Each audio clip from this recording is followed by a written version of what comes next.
Following Jesus, 예수님 따라가기. 오늘은 보냄받음, 실로암이라는 주제로 제자들을 묵상하려고 하는데요. 여러분 제목을 보면 한글로는 보냄받음이라고 되어 있는데 영어로는 실로암이라고 되어 있습니다. 그렇죠? 실로암은 본래 이 예루살렘에 있는 연못 이름입니다.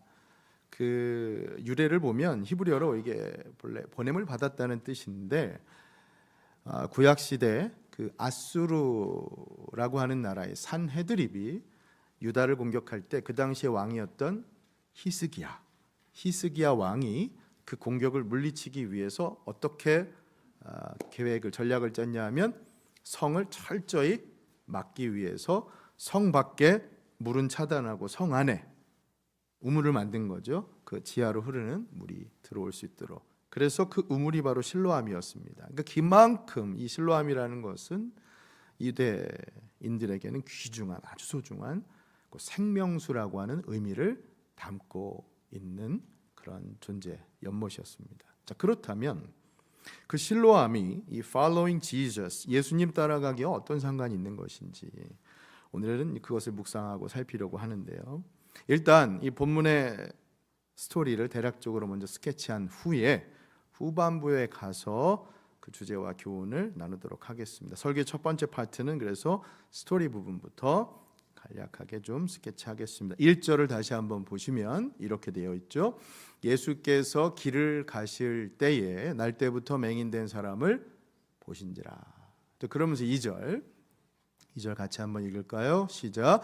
제자들이 물어 이르되 랍비여, 이 사람이 맹인으로 난 것이 누구의 죄로 인함이니까? 자기니까? 그의 부모니까?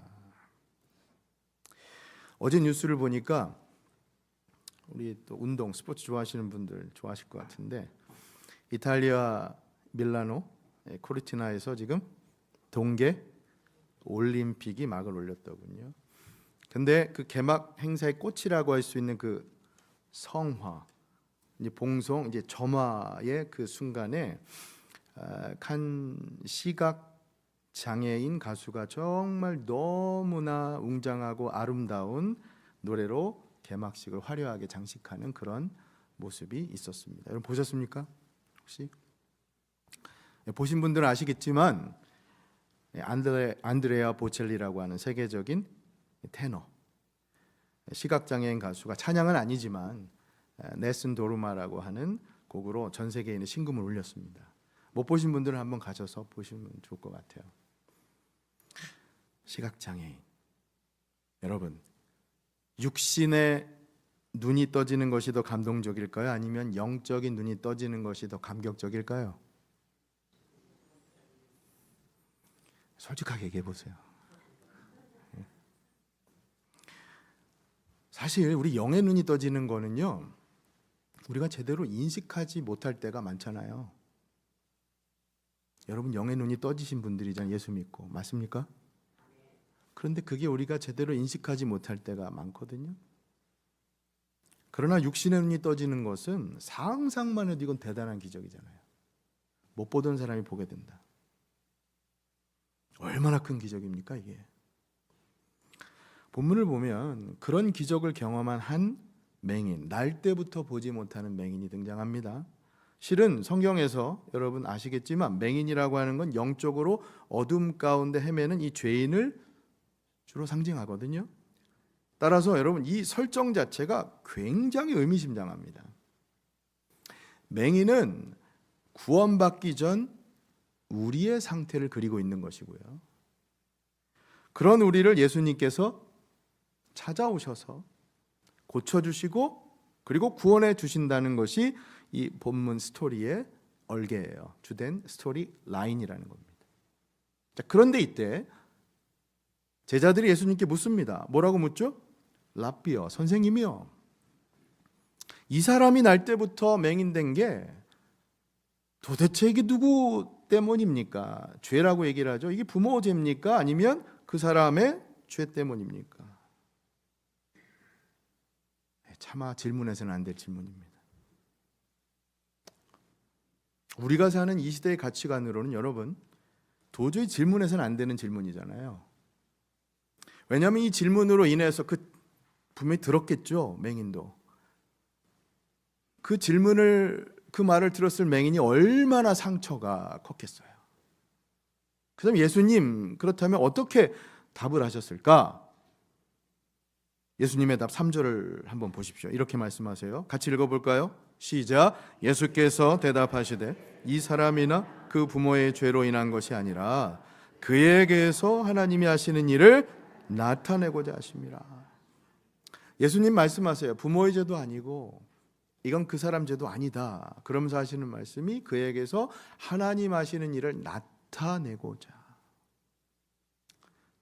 알쏭달쏭한 말씀을 하세요. 자, 이 말씀의 의미는 설교 후반부에 가서 다시 우리가 집중해서 보고요. 일단 예수님께서 이 말씀하신 후에 맹인을 어떻게 대하셨는가, 어떻게 치료하셨는가, 그 구체적인 과정을 한번 보죠.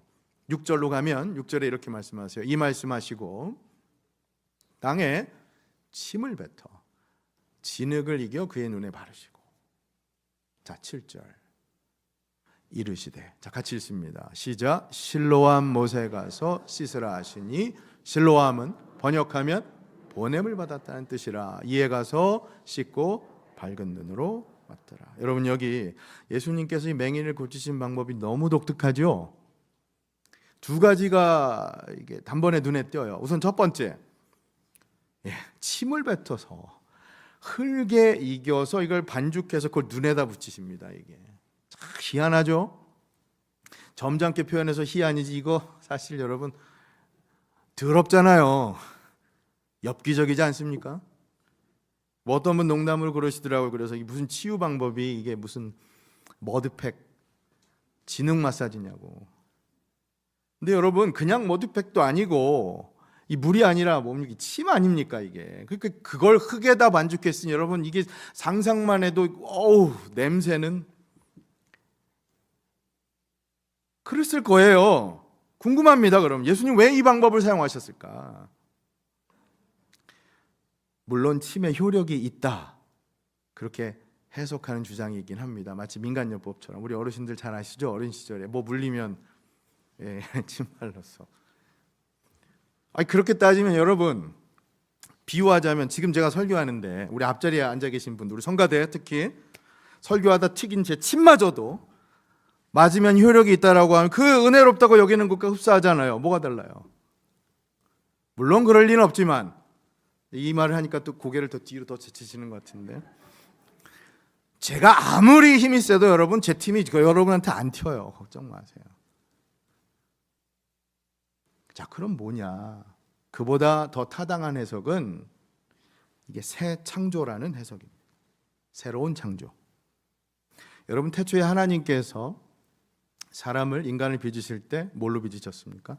흙으로 사람을 빚으셨잖아요. 그러니까 예수님께서 지금 흙으로 새로운 창조를 하고 계시다는 거예요. 본인이 창조주 하나님이시라는 것을 보이고 계시다는 겁니다. 물론 그래도 이게 여전히 의문이 풀리지 않는 게 있죠. 그렇다 하더라도 왜 물이 아니라 침이었냔 말이에요. 예수님 속 시원하게 직접 말씀하시면 우리가 알 텐데, 그렇죠? 말씀 안 해주세요. 자, 그럼 좋습니다. 침은 그렇다고 치고 두 번째 포인트입니다. 이것도 이상해요.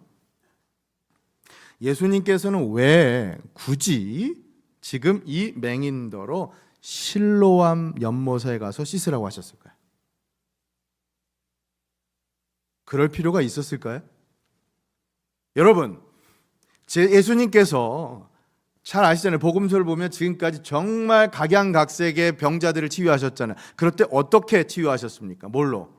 말씀으로 치유하셨잖아요. 그러면 심지어 죽은 나사로를 향해서까지도 그 동굴 안에 있는 나사로 보고 나사로야 일어나 나오라라고 말씀으로 치유하셨는데, 살리셨는데, 그런데 여기 맹인더러는 굳이 실로암에 가서 씻으라고 하셨단 말이에요. 분명 앞을 볼 수 없는 처지라면 거동도 불편했을 거고 힘들었을 텐데 왜 그러셨을까? 물론 어떤 분들은 예수님께서 그에게 순종을 요구하신 것이다 이렇게 주장합니다. 일리가 있죠? 그러나 이것도 시원한 건 아니에요. 왜 그러셨는가? 왜냐하면 여기에는 여러분 보다 근원적인 이유가 숨겨져 있습니다. 그것은 실로암이라고 하는 연못의 이름 그 자체부터 마치 소설 속 복선처럼 클루처럼 이 안에 그 이유가 숨겨져 있어요. 자, 이제까지의 말씀을 토대로 오늘 제자로서 살아가는, 예수님 따라가는 우리의 삶을 바라보는 관점 두 가지의 교훈을 좀 나누고 여러분과 은혜를 그렇게 나누고자 합니다. 첫 번째 교훈입니다. 여러분, 우리의 삶을 실로암, 보냄받음의 관점에서 해석하라는 겁니다. 한번 같이 읽어볼까요? 1번 시작. 우리의 삶을 실로암, 보냄받음의 관점에서 해석하라. 여러분, 실로암이 무슨 뜻이라고요? 보냄받음. 그러니까 예수님 지금 실로암에 가서 씻으라고 말씀하신 이유는, 그래서 본문의 이 맹인이 실로암 연못으로 보내져서 고침을 받았다는 뜻은, 일단 첫 번째, 보내진다라고 하는 것에 집중한다면 예수님께서 똑같이 이 땅에 우리를 구원하시기 위해서 보냄받은 존재라고 하는 겁니다. 그걸 담고 있는 메시지예요. 예수님이야말로 진정한 실로암이 되신다는 겁니다. 할렐루야. 아멘. 여러분, 아까 우리가 실로암 찬양했잖아요. 정말 오래된 찬양인데 거기에 가사 가운데 그 가사가 있잖아요. 오 주여 당신께 감사하리라. 왜요? 실로암 내게 주시면. 그 실로암은 연못의 의미만이 아니라 바로 예수님 상징적으로 의미한다는 겁니다.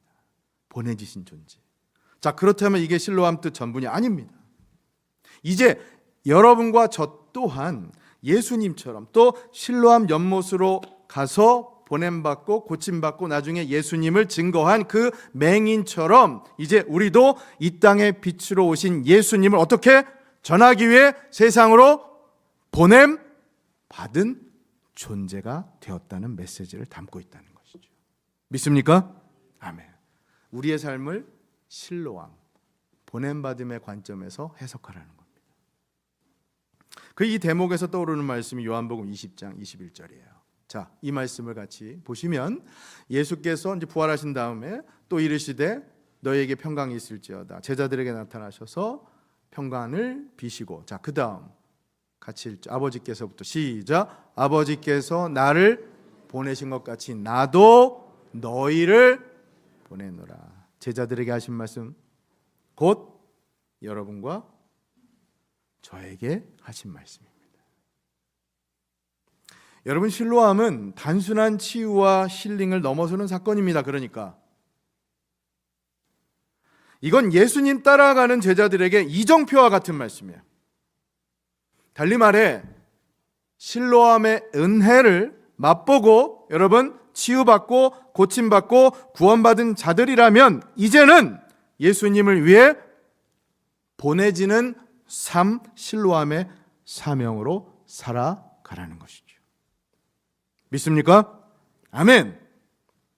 이 대목에서 그래서 아까 제자들이 했던 질문과 예수님께서 하셨던 그 답을 다시 한번 떠올릴 필요가 있어요. 기억하실 거예요. 제자들이 질문하죠. 3절에서 이 사람이 날 때부터 못 본 것은 누구의 죄 때문입니까? 부모의 죄 때문입니까? 아니면 그 사람 죄 때문입니까? 예수님 뭐라고 답하십니까?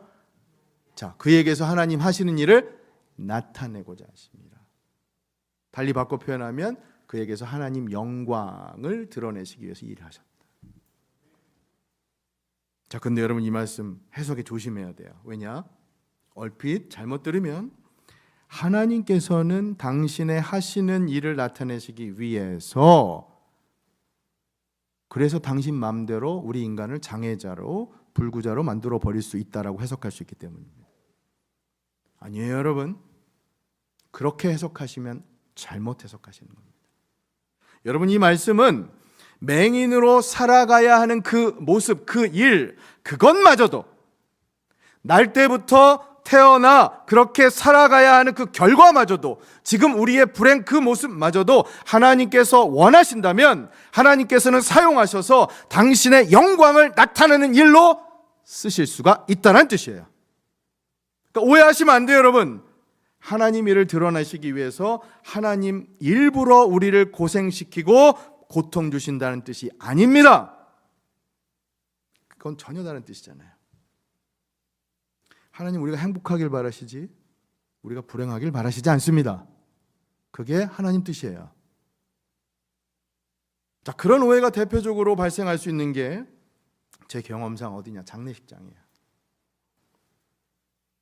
제가 한 번은 사랑하는 남편을 먼저 떠나보내고 슬픔과 고통에 찬 그 아내분을 위로하면서 장례 예배를 드려야 할 때가 있었어요.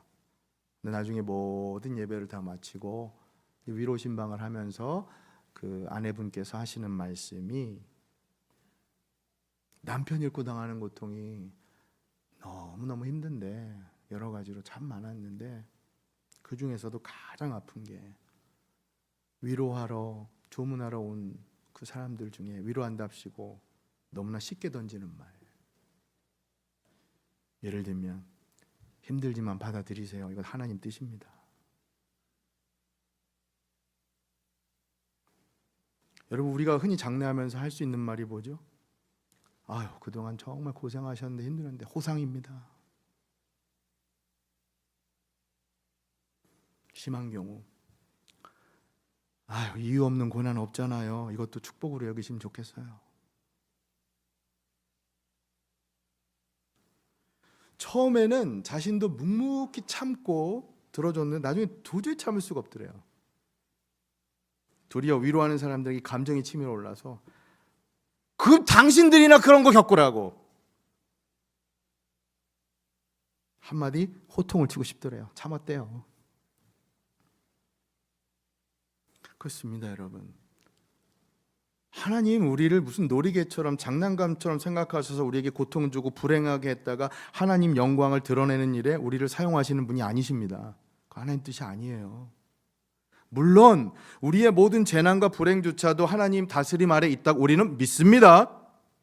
그렇다고 해서 하나님께서 우리의 모든 재난과 불행을 일어나게 하신 그런 장본인이 아니란 말이에요. 그런 뜻이 아닙니다.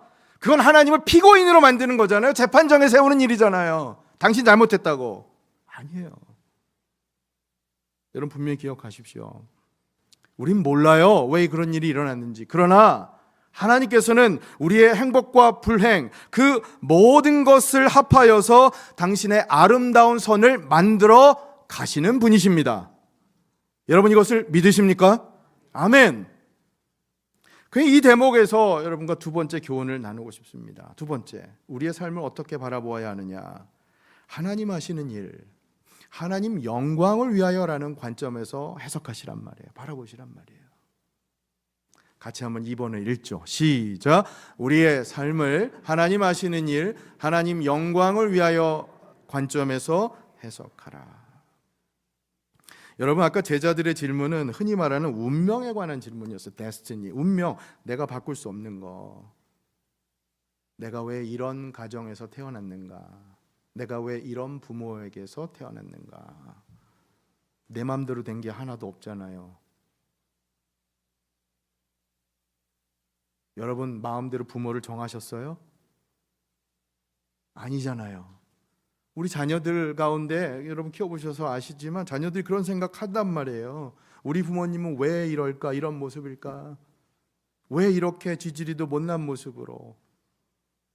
그게 운명에 관한 질문이잖아요. 제자들에 관한 질문이 그거예요. 실제로 우리 자녀들 키워보셔서 그런 분 있을지도 몰라요. 외모에 사춘기 때 특히 관심 많이 가지고 내 외모는 왜 이런 모습일까? 내 왜 이 외모는 차은우, BTS, B 같은 외모는 아닐까?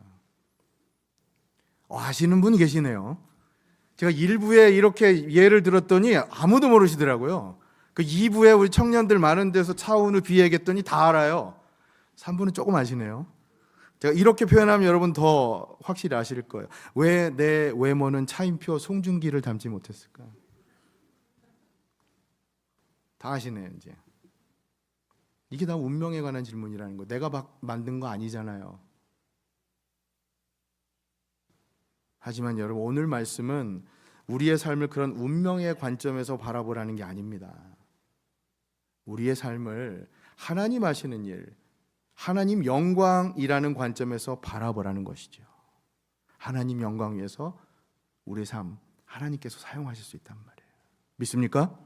아멘. 이렇게 적용할 수 있겠죠. 하나님 원하시면 내가 앞을 보지 못하는 일도 하나님 영광을 위해 사용하실 수 있습니다. 또한 내가 실패한 것도 성공한 것도, 내가 아픈 것도 건강한 것도, 또 내가 결혼한 것도 결혼하지 못한 것도, 또 내가 자녀를 둔 것도 자녀를 두지 못한 것도, 내가 가난한 것도 부유한 것도, 사랑하는 여러분, 이 모든 것이 다 하나님의 영광을 위해 사용되어질 줄 믿는 믿음으로 살아가라는 것이 바로 오늘 말씀을 통해 우리에게 주시는 교훈이라는 겁니다. 아마 어떤 분들은 성경에 이 맹인이라고 하는 용어를 사용한 것에 대해서 그것부터 반감을 좀 가지시는 분이 있을지 몰라요. 왜냐하면 사실 맹인이라고 하는 말은 표준어거든요. 근데 이게 낮잡아 비하해서 쓰는 말처럼 되기 때문에 오늘날 우리가 맹인이라는 말 대신에 많이 쓰는 게 뭐죠? 시각 장애인. 그만큼 장애를 갖고 계신 분들에게는 상처가 되지 않도록 배려하는 게 오늘날 시대의 가치관 아닙니까? 예수님 당시에는 그렇지 않았어요. 이 당시만 해도 전혀 다른 가치관으로 살았단 말이에요. 안타깝게도 그들은 이 맹인의 아픔을 가만두질 않았어요. 드러내놓고 물을 수가 있는 사회적인 분위기였어요. 이 사람이 누구 잘못으로 이런 결과를, 이 불행을 겪고 사느냐, 마치 상처에 소금을 뿌리는 격으로 그 앞에서 드러내놓고 얘기할 수 있는 사회적인 분위기, 이 통념, 이런 겁니다. 쉽게 비유하면 우리 간혹 어르신들 중에 그런 말씀하시는 분들 있으셨잖아요. 아유, 내가 너무나 힘들면 이 내 팔자야. 예? 지지리도 궁상맞은, 내가 전생에 뭔 잘못을 했다고 이런 꼴을 당하게 하냐고. 여러분, 이게 업보잖아요. 불교 사상이잖아요. 전생의 생애가 현세를 지배한다는 생각. 한국의 오랜 세월 동안 불교 문화의 영향을 받아서 한국도 그런 시대적인 가치관으로 얘기를 할 때가 있었단 말이죠. 예수님 당시에도 똑같았어요. 제자들도 비슷한 생각을 했습니다. 놀랍게도 그들의 사상, 유대인들의 전통 사상으로는, 이 당시의 사회적인 통념으로는 내가 지금 겪고 있는 불행은 뭔가의 잘못, 누구의 잘못 때문이다. 그게 보편적이었다. 당연한 거였어요. 아니 여러분, 그러면 생각해 보세요. 오늘 예배 드리신 여러분들 모두, 우리가 그렇게 죄를 지어서 즉각적으로 벌을 받아 그렇게 살아가게 된다면, 물론 하나님께서는 우리가 죄를 지으면 벌 주십니다. 그렇게도 역사하세요. 그런데 만약에 우리가 그렇게 죄를 지을 때마다 벌을 받는 존재라면 지금 이 자리에서 예배 드릴 수 있는 사람 아무도 없습니다. 저 포함해서 다요. 왜요? 다 죽었어요 벌써. 다 벌받고 다 죽어 마땅한 존재 아닙니까? 여러분, 그러니 성경에서는 어떤 질병이나 고난이 반드시 죄의 결과다라고 설명하고 있지는 않습니다. 그럴 수는 있어요. 그러나 그렇지 않아요. 가장 대표적인 예가 구약의 인물이잖아요. 우리가 잘 아는, 죄가 없는데도 고난당한 인물 누굽니까? 욥. 의인이었지만 고난받았잖아요. 그런데 정작 욥의 친구들은 와서 뭐라고 얘기합니까? 아니, 너 분명히 뭐 잘못했어. 죄 지었으니까 분명히 이런 벌 받는 거야. 솔직하게 얘기하라고. 그게 바로 본문 속 제자들이었습니다. 그러니 여러분, 이 두 번째 교훈을 다시 한번 강조합니다. 우리의 삶을요, 여러분의 삶을, 그것이 지금 불행이든 행복이든 바라기는, 이게 뭐가 문제다라고 하는 관점보다는 하나님 하시는 일, 하나님 영광을 위하여라는 그 관점에서 여러분 삶을 바라보고 해석하시길 바랍니다. 죄송하지만 제 가족 얘기를 잠시 해야 하는 점 여러분 이해해 주시기 바랍니다.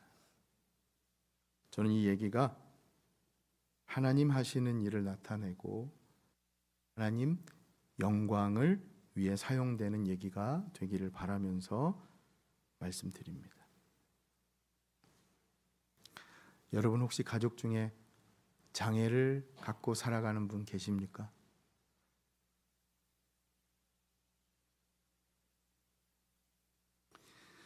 사실 오늘 말씀은 제 개인적으로는 참 특별한 말씀입니다.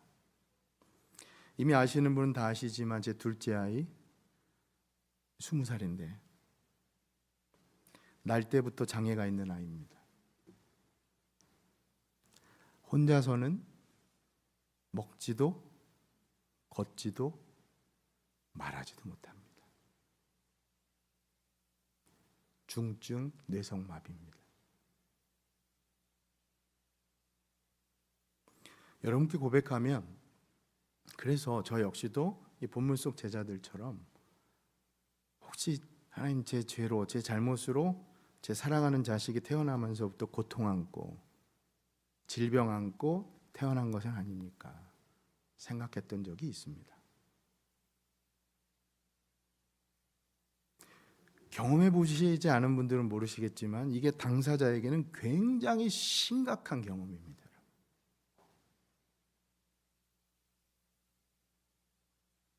그래서 이 요한복음 9장 오늘 말씀의 진짜 뜻을 깨닫고는 참 많은 위로를 받았습니다.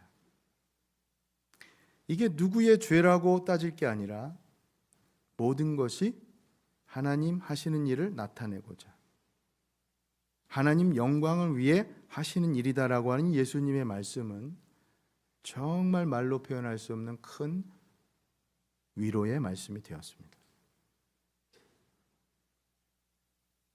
근데 여러분, 어쩌면 이런 경험은 저 독자적으로 겪는 혼자만의 그런 경험은 아닐 거라는 생각이 듭니다. 여러분들도 여러분 각자의 인생에서 저마다 그런 고난과 역경과 장애가 있으실 거거든요. 정신없이 앞만 보고 달려가는 인생, 아마 이번 주도 여러분 그러실 거예요. 앞만 보고 달려가다가 여러분 잠시나마 호흡을 가다듬고 머물러서 돌아보면 내 인생 왜 이렇게 힘든 게 많은가 푸념하고 한탄할 때가 생기죠. 여러분 인생 각자 나름대로는 다 그런 고난과 역경과 장애가 있단 말이에요.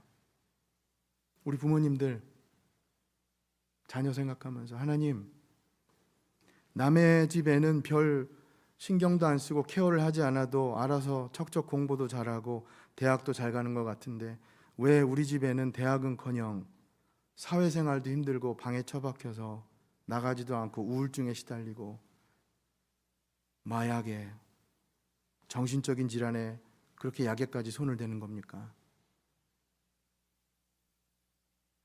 우리 청년분들, 하나님, 다른 친구들은 졸업이고 취업이고 술술 잘 풀리는데 왜 나는 뭐만 하면 막히고 거절되고 심지어 이성 친구 만나는 거마저도 이렇게 어렵습니까?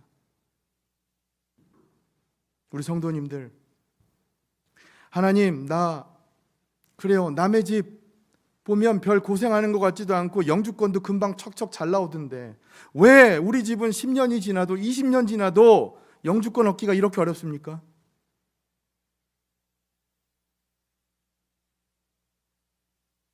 하나님, 남의 집은 별 도움 없어도 사업도 잘 풀리고 돕는 손길도 나타나는데 왜 나는 손대는 일마다 다 망하고 내 손이 무슨 똥손입니까?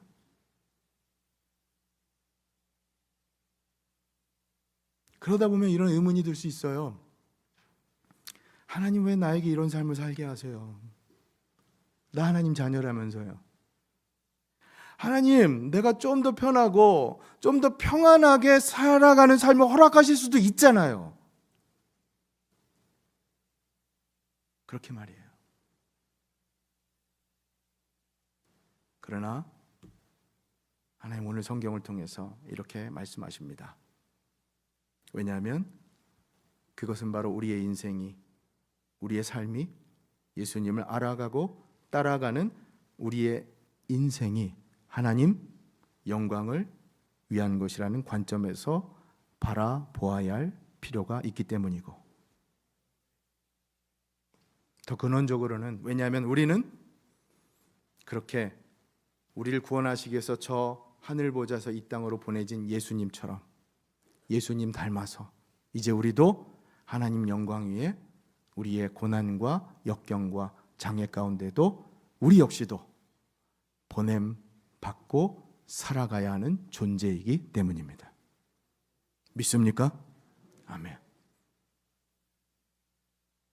여러분, 저는 오늘 말씀 이렇게 갈무리하고 싶습니다. 오늘 말씀 돌아보면 날 때부터 이 맹인된 사람, 이 사람이요, 예수님을 만난 후에 앞을 보게 되고 새 생명을 얻습니다. 해피엔딩이잖아요. 은혜를 얻죠. 은혜의 메시지예요. 오늘 말씀은 은혜의 말씀입니다. 근데 이 말씀, 여러분, 이 말씀이 진짜 은혜의 메시지가 되는 이유는 한 시각 장애인이 예수님 만나서 눈을 떠서만이 아닙니다. 한 시각 장애인의 성공 스토리, 세계적인 테너가 되어서가 아닙니다. 여러분, 이 스토리는 바로 우리의 스토리입니다. 여러분과 저의 스토리입니다. 날 때부터 영적으로 보지 못하던 우리, 그러나 세상의 빛으로 이 땅에 보냄 받아줘서 그 예수님을 만나서 이제는 우리의 눈이 떠지고 고침받고 치유받고 구원받고, 그래서 새 생명과 광명을 주신 은혜, 그 은혜의 스토리가 바로 이 말씀 안에 담겨져 있기 때문입니다. 여러분, 이 말씀은 우리의 스토리예요. 그래서 예수님 본문 5절에서 이렇게 말씀하시는 거예요. 내가 세상에 있는 동안에는 세상의 빛이다. 그래서 지금 우리에게, 여러분과 저에게 이렇게 권면하시는 겁니다. 4절, 여러분, 저는 이 마지막 말씀 함께 읽고 우리가 찬양하고 결단하면 좋겠어요. 우리에게 뭐라고 권면하시느냐? 4절 같이 읽습니다. 시작. 때가 아직 낮음에 나를 보내신 이의 일을 우리가 하여야 하리라. 밤이 오리니 그때는 아무도 일할 수 없느니라. 어둠 밤 쉬 되리니 낮인 지금 보내신 이의 일을 내가, 아니 여러분과 제가, 우리가 하여야 하리라. 사랑하는 여러분, 저는 예수님의 이 말씀 붙들고 끝으로 정말 여러분께 간곡히 권면하고 부탁드리고 싶은 것은, 우리 청년분들 특별히 이제 여러분들이 눈을 뜨셨고 구원받고 치유받았다면, 여러분 그런 위로와 힐링의 은혜를 받고 살아가는 인생이라고 느껴지신다면, 우리 임마누엘 성도님들 마찬가지십니다. 위로받고 힐링받는 은혜만 생각하실 게 아니라 내가 그 은혜를 누리고 살아가는 존재라고 여겨지신다면, 이제는 그 은혜를 넘어서 그 은혜 위에서 부디 하나님의 영광을 위해서 우리 역시도 보내지는 삶, 실로암의 삶, 이 땅에 예수 그리스도를 증거하며 살아가는 삶, 그렇게 살아가기로 결단하는 은혜가 있기를 예수님 이름으로 축원합니다. 이것이 바로 우리의 삶을 지탱하고 이끌어가는 원동력이요, 드라이빙 포스가 될 수 있기를 간절히 소원합니다. Following Jesus, 예수님 따라가기.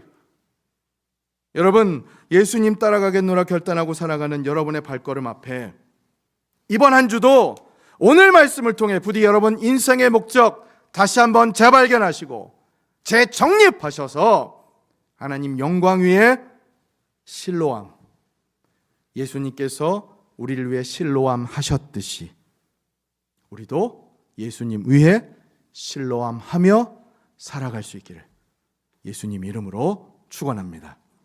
아멘.